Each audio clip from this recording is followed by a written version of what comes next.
Assalamualaikum warahmatullahi wabarakatuh. Alhamdulillah ketemu lagi kita dalam pertemuan yang kedua metode daring. Kita masih ketemu dari rumah, kalian di rumah, Bapak juga di rumah. Semoga kalian selalu sehat, jaga kesehatan, hindari kerumunan, pakai masker, social distancing.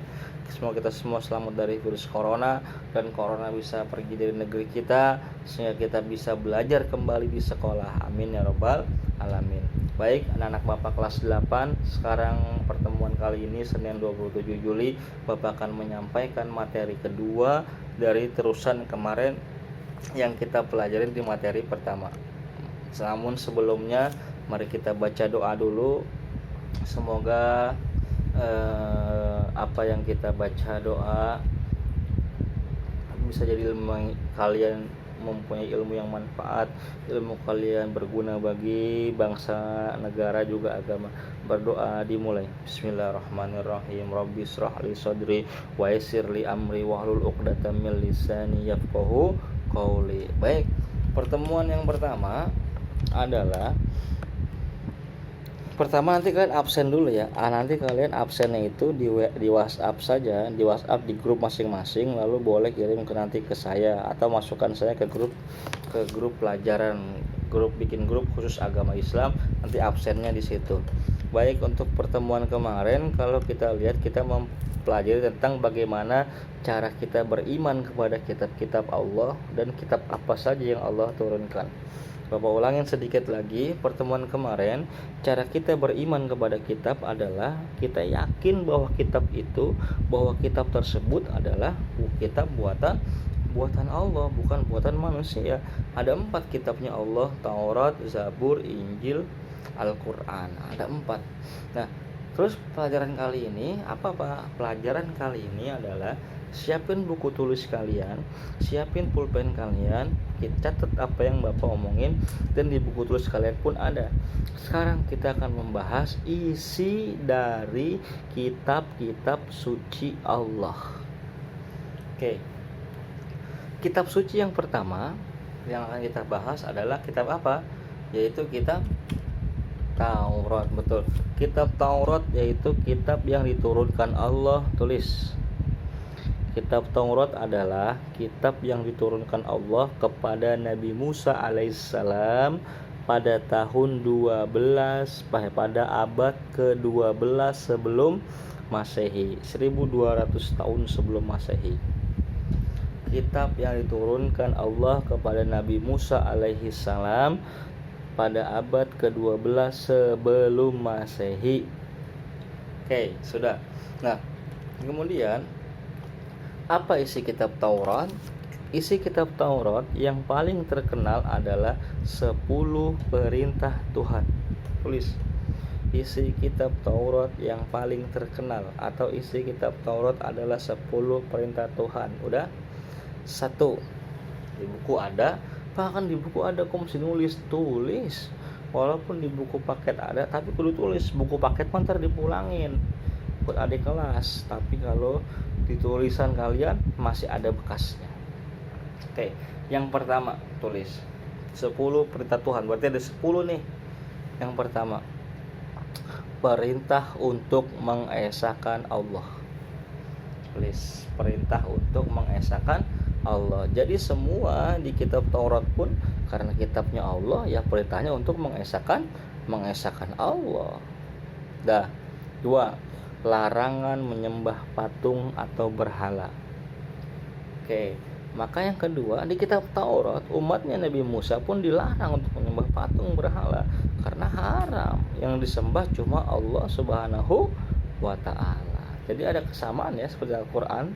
Ya iyalah, sama-sama buatan Allah. Yang ketiga, larangan menyebut Allah sia-sia. Maksudnya apa nih Pak? Kita nggak contoh. Ingat Allah atau zikir la ilaha illallah atau zikir yang lain yang ada nama Allahnya, lalu kalian bilang ngapain sih nyebut ngapain sih zikir, sia-sia aja, nggak ada gunanya. Nah, itu nggak boleh menyebut Allah sia-sia. Padahal setiap zikir dalam agama Islam diajarkan menjadi pahala setiap huruf yang kita baca. Di dalam Taurat juga nggak boleh ngomongin Allah sia-sia. Pertama, perintah mengesahkan Allah. Yang kedua, larangan menyembah berhala. Yang ketiga, larangan menyebut Allah sia-sia. Yang keempat, perintah untuk menyucikan hari Sabtu. Nah, jadi pada zaman Nabi Musa, umatnya Nabi Musa mempunyai hari khusus, yaitu hari Sabtu. Nah, kalau umat Kristiani ada harinya, hari Paskahnya hari Minggu. Umat Islam ada hari khususnya hari Jumat. Maka di umatnya Musa hari Sabtu khusus dia untuk beribadah, nggak boleh buat ngapa-ngapain. Sama kayak kita Jumat ibadah. Di kitab Taurat perintah untuk menyucikan hari Sabtu. Yang kelima, perintah menghormati kedua orang tua. Nah, ada juga kan di Taurat orang tua harus dihormatin. Orang tua biarpun kata salah kudu kita hormatin. Ini baru pulang sekolah orang tua nyuruh, kesel. Baru juga pulang sekolah mah aku baru banget duduk udah disuruh ke warung, nggak boleh. Apa yang diperintahkan orang tua berangkat. Larangan yang keenam, larangan membunuh sesama manusia. Nah, dalam kitab Taurat nggak boleh hal ngebunuh, dilarang. Yang ketujuh adalah larangan berbuat zina. Zina ini bukan sekedar berhubungan badan, tapi yang mendekati zina. Contoh pacaran, pegangan tangan, apalagi sampai ciuman, nauzubillah. Anak sadul sih kayaknya nggak ada, mudah-mudahan. Yang kedelapan, larangan untuk mencuri. Nah, larangan untuk mencuri apa aja nggak boleh. Pak, ada nggak mencuri yang boleh? Ada. Mencuri hati, iya loh, boleh mencuri hati. Yang kedua, mencuri ilmu. Ada orang lagi belajar kita dengerin tuh. Ada orang lagi belajar, ada ustadz lagi ceramah di YouTube kita dengerin. Mencuri ilmu kita boleh. Kalau mencuri barang, mencuri perhiasan, mencuri uang, mencuri pulpen punya teman, mencuri makanan nggak boleh. Di kitab Taurat pun dilarang. Yang selanjutnya adalah larangan menjadi saksi palsu. Apa menjadi saksi palsu? Kita bersumpah palsu, kita menjadi saksi palsu padahal kita nggak menyaksikan kejadian itu, tapi kita pura-pura menjadi iya gua ngelihat, iya saya ngeliat bener pak, dia yang salah, padahal kita nggak ngelihat. Nah, itu kita nggak boleh. Kemudian yang terakhir adalah larangan mengambil hak orang lain. Kalau bukan hak kita kembaliin. Kita nemu barang teman kita, wah ini punya teman gua nih pulpennya, balikin. Wah ini punya temen gua nih duit, balikin. Kalau nggak tahu mau balikin kemana, masukin ke kotak amal. Itu lebih baik. Nah, itu ada 10 perintah Tuhan, yang ada 10 perintah Allah yang terdapat di dalam kitab Taurat. Bapak ulangin sekali lagi kalau ada yang ketinggalan. Perintah untuk mengesahkan Allah, larangan menyembah patung, larangan menyebut Allah sia-sia, perintah mensucikan hari Sabtu, perintah menghormati kedua orang tua, larangan membunuh sesama manusia, larangan berbuat zina, larangan mencuri, larangan menjadi saksi palsu, dan larangan mengambil hak orang lain. Kalau kalian telat nulisnya bisa diulang di rewind videonya, atau kalian bisa lihat di buku kalian. Nah, begitulah isi dari kitab Zabur. Kitab Taurat. Kitab yang kedua adalah kitab Zabur. Tulis. Kitab yang kedua adalah kitab Zabur. Kitab Zabur Nabi penerimanya siapa? Nabi Daud alaihi salam. Nabi Daud menerima kitab Zabur pada abad ke-10 sebelum Masehi. Tulis. Kitab Zabur adalah kitab yang diturunkan Allah kepada Nabi Daud alaihissalam pada abad ke-10 sebelum Masehi. Tulis. Oke, sudah. Apa isinya Zabur? Isinya Zabur secara ringkas cuma sedikit nih, tapi intinya adalah isinya mengesahkan Allah, mengagung-agungkan Allah lewat cara syair-syair dan nyanyian. Jadi lewat kayak apa sih, senandung gitu, tapi pujian kepada Allah lewat syairnya, lewat bait-baitnya, tapi yang berisi mengesahkan Allah. Sudah itu aja. Oke, kemudian yang ketiga adalah kitab Kitab Injil. Kitab Injil adalah kitab yang diturunkan, tulis pelan-pelan. Kitab Injil adalah kitab suci yang diturunkan Allah kepada Nabi Isa alaihissalam. Oke. Apa isinya kitab Injil? Yang pertama, perintah untuk kembali mengesahkan Allah. Sama, semua kitab isinya mengesahkan Allah. Orang kitabnya Allah. Di kitab Injil sama, di Zabur sama, di Taurat sama, isinya mengesahkan Allah. Yang kedua, membenarkan kitab-kitab sebelumnya. Jadi di Injil ada kitab Taurat itu benar, kitab Zabur itu benar ada gitu. Injil menyempurnakan kitab sebelumnya, membenarkan gitu. Yang ketiga, menghapus beberapa hukum yang sudah tidak sesuai di dalam kitab Taurat dengan perkembangan zaman. Jadi ada isi di kitab Taurat, ada isi di kitab Zabur yang ada di Injil, tapi isinya lebih disesuaikan sesuai zamannya, karena zamannya Zabur, Taurat dengan Injil itu berbeda. Yang keempat, menjelaskan bahwa akan datang nabi terakhir, namanya Nabi Muhammad. Di Injil pun dijelaskan bahwa akan datang nabi terakhir, namanya Nabi Muhammad. Nah, itu isi kitab Injil. Bisa diulang videonya kalau kalian nyatetnya ketinggalan. Nah, yang terakhir adalah isi Al-Quran. Al-Quran adalah kitab kita, artinya bacaan. Maka Al-Quran bukan panjangan. Salah kalau orang beli Quran ditaruh di atas lemari, ditaruh di atas rak buku, nggak dibaca-baca. Apalagi liburan begini ditaruh di sekolahan, buat apaan? Dosa tuh. Quran sampai dibulukin, Quran sampai jadi abu, nggak boleh. Quran dibaca. Apa isinya Al-Quran? Kitab Al-Quran adalah kitab suci orang Islam yang diturunkan kepada baginda besar Nabi kita Muhammad Sallallahu Alaihi Wasallam. Diturunkan pada abad ke-6. Oke, boleh kalian tulis isi Al-Quran yang pertama berisi tentang akidah. Apa akidah? Akidah adalah keyakinan, iman, keimanan. Imannya ada berapa? Iman kepada siapa? Ya pada 6. Kan rukun iman ada 6. Allah,